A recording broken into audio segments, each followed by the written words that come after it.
പണം എങ്ങനെയാണ് നമ്മൾക്ക് അനുകൂലമായിട്ട് വർക്ക് ചെയ്യുന്നതെന്ന് നമുക്ക് അറിയേണ്ടതുണ്ട്. നിങ്ങൾ പവർ ഓഫ് കോമ്പൗണ്ടിങ് എന്ന് കേട്ടിട്ടുണ്ടോ? എന്താണ് പവർ ഓഫ് കോമ്പൗണ്ടിങ്? കൂട്ടുപലിശയുടെ മാജിക്. ഇതെങ്ങനെയാണ് നമ്മൾക്ക് അനുകൂലമായി നമ്മൾ ഉപയോഗിക്കേണ്ടത്? ചില സാഹചര്യത്തിൽ ചില ആൾക്കാർ ഈ പവർ ഓഫ് കോമ്പൗണ്ടിങ് അവർക്ക് പ്രതികൂലമായിട്ട് അവർ ഉപയോഗിക്കാറുണ്ട്. അതുകൊണ്ട് എന്ത് പ്രശ്നം പറ്റും? സാമ്പത്തിക പ്രതിസന്ധിയിലും കടബാധ്യതയിലായിട്ട് ഈ മനുഷ്യന്മാർ ജീവിച്ചുകൊണ്ടേയിരിക്കും. നമ്മൾ ഒന്ന് നോക്കിക്കേ, നമ്മുടെ ഇപ്പോഴത്തെ അവസ്ഥ എന്താണ്?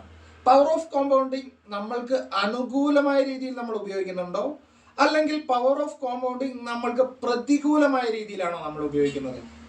ഏതവസ്ഥയിലാണ് ഇപ്പോൾ നിങ്ങൾക്ക് പോയിക്കൊണ്ടിരിക്കുന്നത് എന്ന് നിങ്ങൾക്ക് അറിയാൻ ആഗ്രഹം ഉണ്ടാവും അല്ലേ? അപ്പോൾ ഒരു ചെറിയ കാര്യം നമുക്ക് പറയാം. ഒരു കഥ. പണ്ടൊരു രാജാവ് ഉണ്ടായിരുന്നു. ആ രാജാവ് അദ്ദേഹത്തിന്റെ ശിഷ്യന്മാരോടായിട്ട് ലോകത്ത് നിങ്ങൾക്ക് ഒരു ഓഫർ വെച്ചു, ഒരു പരീക്ഷണം. നിങ്ങൾക്ക് ആവശ്യമുള്ള എന്ത് കാര്യവും വേണമെങ്കിൽ നിങ്ങൾക്ക് ഞാൻ നടത്തി തരും എന്നുള്ള രീതിയിൽ. അപ്പൊ ആ ഓഫറിൽ ഒരു ബുദ്ധിമാനായ ഒരു മനുഷ്യൻ വന്നിട്ട് അദ്ദേഹം പറഞ്ഞു, എനിക്ക് ചെസ് കളത്തില്ലേ, ചെസ് കളം, ആ ചെസ് കളത്തിലെ ഒന്നാമത്തെ കോളത്തിൽ ഒരു അരിമണി തരിക, രണ്ടാമത്തെ കോളത്തിൽ അതിന്റെ ഇരട്ടി അരിമണി തരിക, രണ്ടാമത്തെ കോളത്തിൽ 2 അരിമണി വേണം, മൂന്നാമത്തെ കോളത്തിൽ എത്ര വേണം? രണ്ടാമത്തെ കോളത്തിന്റെ ഇരട്ടിയായ 4 എണ്ണം വേണം അല്ലെ? നാലാമത്തെ കോളത്തിലാകുമ്പോൾ എത്ര എണ്ണം വേണം? മൂന്നാമത്തെ കോളത്തിലുള്ള എണ്ണം എത്രയാ? 4 എണ്ണം. അതിന്റെ ഇരട്ടി എത്ര എണ്ണം വേണം? 8 എണ്ണം. അങ്ങനെ ആ കോളത്തിൽ ആകെ മൊത്തം 64 കോളങ്ങളാണുള്ളത്. നിങ്ങളെ കൊണ്ട് സാധിക്കുമോ ഈ പറയുന്ന 64 കോളത്തിൽ ഇതേപോലെ ഇരട്ടിയായിട്ടുള്ള ധാന്യമണികൾ കൊടുക്കാൻ? നിങ്ങൾ ആലോചിച്ചിട്ടുണ്ടാവും, എത്ര എളുപ്പമുള്ള സംഭവം അല്ലേ? ഒരു അരിമണി, അതിന് 2 അരിമണി രണ്ടാമത്തെ കോളത്തിൽ കൊടുക്കണം, മൂന്നാമത്തെ കോളത്തില് 4 അരിമണി കൊടുക്കണം, നാലാമത്തെ കോളം ആകുമ്പോ 8 അരിമണി വേണം. സിമ്പിൾ കാര്യമല്ലേ അല്ലേ?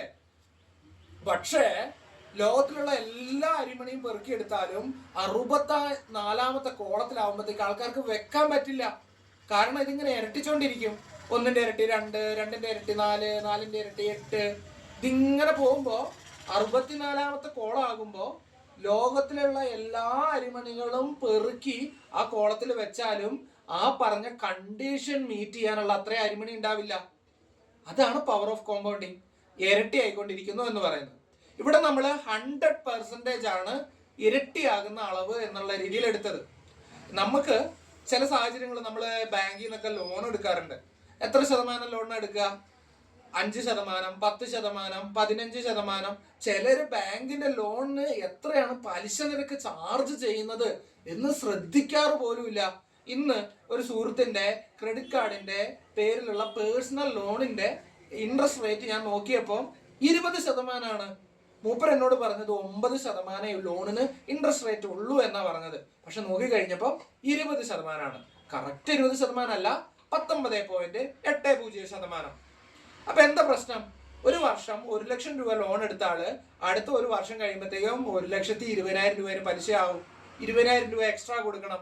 ഈ 20,000 രൂപ അദ്ദേഹം പണിയെടുത്തിട്ട് വേണം കൊടുക്കാനേ. മാസം അദ്ദേഹത്തിന് കിട്ടുന്ന വരുമാനം എത്രയായിരിക്കും? 10-20,000 രൂപയായിരിക്കും. അതിനകത്ത് 2,000 രൂപേന്റെ അടുത്ത് ഒരു മാസം പലിശയിലേക്ക് ചെലവ് കൊടുത്തോണ്ടിരിക്കുക. ഇങ്ങനെ പലിശയുടെ ഇനത്തിൽ നിങ്ങൾ അനാവശ്യമായിട്ട് ചെലവുകൾ കൊടുത്തോണ്ടിരിക്കുന്നുണ്ടെങ്കിൽ പവർ ഓഫ് കോമ്പൗണ്ടിങ് നിങ്ങൾക്ക് എതിരായിട്ടാണ് വർക്ക് ചെയ്യുന്നതെന്ന് നിങ്ങൾ മനസ്സിലാക്കണം. എന്നാൽ പവർ ഓഫ് കോമ്പൗണ്ടിങ് നിങ്ങൾക്ക് അനുകൂലമായിട്ട് നിങ്ങൾ എന്തെങ്കിലും വർക്ക് ചെയ്യുന്നുണ്ടോ? ഉണ്ട്. നിങ്ങൾ നിക്ഷേപം നടത്തിയിട്ടുണ്ടെങ്കിൽ, നിങ്ങൾ ചിലപ്പോൾ ഗോൾഡ് മേടിച്ച് വെച്ചിട്ടുണ്ടാകാം, നിങ്ങൾ ചിലപ്പോൾ ലാൻഡ് നിങ്ങളുടെ കയ്യിൽ മേടിച്ച് വെച്ചിട്ടുണ്ടാകാം, നിങ്ങൾ ചിലപ്പോൾ നല്ല കമ്പനികളുടെ ഷെയറുകൾ മേടിച്ച് വെച്ചിട്ടുണ്ടാകാം, അല്ലെങ്കിൽ മ്യൂച്വൽ ഫണ്ടുകളും ഇൻവെസ്റ്റ് ചെയ്തിട്ടുണ്ടാകാം. അങ്ങനെ ഇൻവെസ്റ്റ്മെന്റ് നിങ്ങൾ നടത്തിയിട്ടുണ്ടെങ്കിൽ, ആ ഇൻവെസ്റ്റ്മെന്റ് നടത്തിയത് ഒരു അസറ്റിലാണെങ്കിൽ, ആ അസറ്റിന്റെ വാല്യൂ ഓരോ വർഷവും കൂടുന്നുണ്ടെങ്കിൽ നിങ്ങൾക്ക് എന്ത് സംഭവിക്കും? നിങ്ങൾക്ക് അനുകൂലമായി പവർ ഓഫ് കോമ്പൗണ്ടിങ് വർക്ക് ചെയ്യും.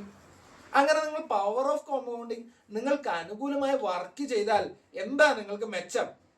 നിങ്ങൾ ആലോചിച്ചിട്ടുണ്ടോ? നമ്മൾക്ക് ഇൻകം ഏൺ ചെയ്യുന്നതിന് പകരം വെൽത്ത് അവിടെ ക്രിയേറ്റ് ചെയ്യുകയും അതിനുവേണ്ടി നമ്മൾ പണിയെടുക്കേണ്ടതില്ല. നമ്മുടെ സമ്പത്ത് എന്ത് ചെയ്യും? ഓരോ വർഷവും കഴിയുമ്പോഴും വർദ്ധിച്ചുകൊണ്ടിരിക്കും. എന്ന് പറഞ്ഞാൽ എങ്ങനെയാ? ഒരു ഉദാഹരണം പറയാമോ? എന്നാൽ സിമ്പിൾ ആയിട്ടൊരു കാര്യം പറയാം. സ്വർണത്തിന് 2000ന്റെ കാലഘട്ടത്തിലൊക്കെ ഒരു പവന് വെറും 6,000 രൂപയേ ഉണ്ടായിരുന്നുള്ളൂ. ഇപ്പൊ സ്വർണത്തിന്റെ വില 60,000 രൂപയായി. എന്ന് പറഞ്ഞാൽ 10 മടങ്ങോളം വർദ്ധിച്ചു. ഈ 6,000 രൂപ കഴിഞ്ഞിട്ട് ബാക്കി 54,000 രൂപയോളം ഉണ്ടായിരിക്കുന്നത് അദ്ദേഹം പണിയെടുത്തിട്ടില്ല. ആ സ്വർണം, 1 പവൻ സ്വർണം അവിടെ മേടിച്ചു വെച്ചതേ ഉള്ളൂ. ബാക്കി പൈസ ആ സ്വർണത്തിനുള്ള വാല്യൂ വർദ്ധിച്ചത് കൊണ്ട് കിട്ടി.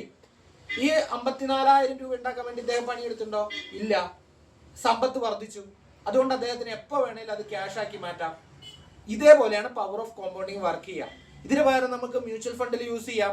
ഇപ്പൊ നമുക്കൊരു മിഡ് ക്യാപ് സെഗ്മെന്റിലൊക്കെ ഉള്ള ഏതെങ്കിലും നല്ല ഫണ്ടുകളൊക്കെ ആയിരുന്നു സെലക്ട് ചെയ്ത് ഇൻവെസ്റ്റ് ചെയ്തിട്ടുണ്ടായിരുന്നെങ്കിൽ നിങ്ങൾക്ക് ഒരു വർഷം 40% ഒക്കെ അടുത്ത് റിട്ടേൺ കഴിഞ്ഞ കാലങ്ങളിൽ കിട്ടിയിട്ടുണ്ട്. നിങ്ങളുടെ സമ്പത്ത് അത്ര വേഗം വർദ്ധിക്കും. അപ്പം ഇതേവരെയുള്ള പണിയെടുത്തിട്ടേ ഞാൻ സമ്പന്നനാകൂ എന്നുള്ള ചിന്താഗതിയിൽ നിന്ന് മാറി നമ്മളൊരു ഇൻവെസ്റ്റർ ആകുകയും ആ ഇൻവെസ്റ്റ്മെന്റിൽ കൊണ്ട് റിട്ടേൺ ഉണ്ടാക്കാൻ പറ്റും എന്ന ഒരു മൈൻഡ് സെറ്റിലേക്ക് നമ്മൾ മാറണം. അങ്ങനെ മാറിയാൽ നമ്മുടെ ഫിനാൻഷ്യൽ പൊസിഷൻ നമ്മൾക്ക് അനുകൂലമായിട്ട് ഒരു സമ്പന്നമായ ജീവിതം നമ്മൾക്ക് ഉണ്ടാക്കിയെടുക്കുന്നതിൽ നമ്മളെ സഹായിക്കും. അപ്പൊ ഇത്രയും നേരം എന്നെ കേട്ടുകൊണ്ടിരുന്ന നിങ്ങൾക്ക് ഇത് ഉപകാരപ്പെട്ടു എന്ന് ഞാൻ വിശ്വസിക്കുന്നു. നിങ്ങൾക്ക് ഉപകാരപ്പെട്ടിട്ടുണ്ടെങ്കിൽ നിങ്ങളുടെ ഫ്രണ്ട്സിന് ഈ യൂട്യൂബ് ചാനലിനെ കുറിച്ച് ഒന്ന് പരിചയപ്പെടുത്തി കൊടുക്കുക. അവരുടെ സാമ്പത്തിക അവസ്ഥ നന്നാക്കുന്നതിനും നല്ല രീതിയിലാക്കുന്നതിനും ഉപകാരപ്പെടുന്ന രീതിയിൽ ഒരുപാട് വിദ്യാഭ്യാസ അറിവുകൾ, നോളജ് എനിക്ക് ഷെയർ ചെയ്യാൻ പറ്റും.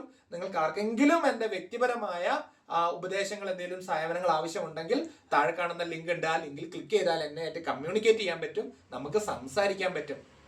അപ്പോൾ എൻ്റെ ഫോൺ നമ്പറുമായിട്ട് നിങ്ങൾക്ക് ബന്ധപ്പെടണമെന്ന് താല്പര്യമുണ്ടെങ്കിൽ ബന്ധപ്പെടുക. എൻ്റെ സേവനം നിങ്ങൾക്ക് ലഭ്യമാണ്.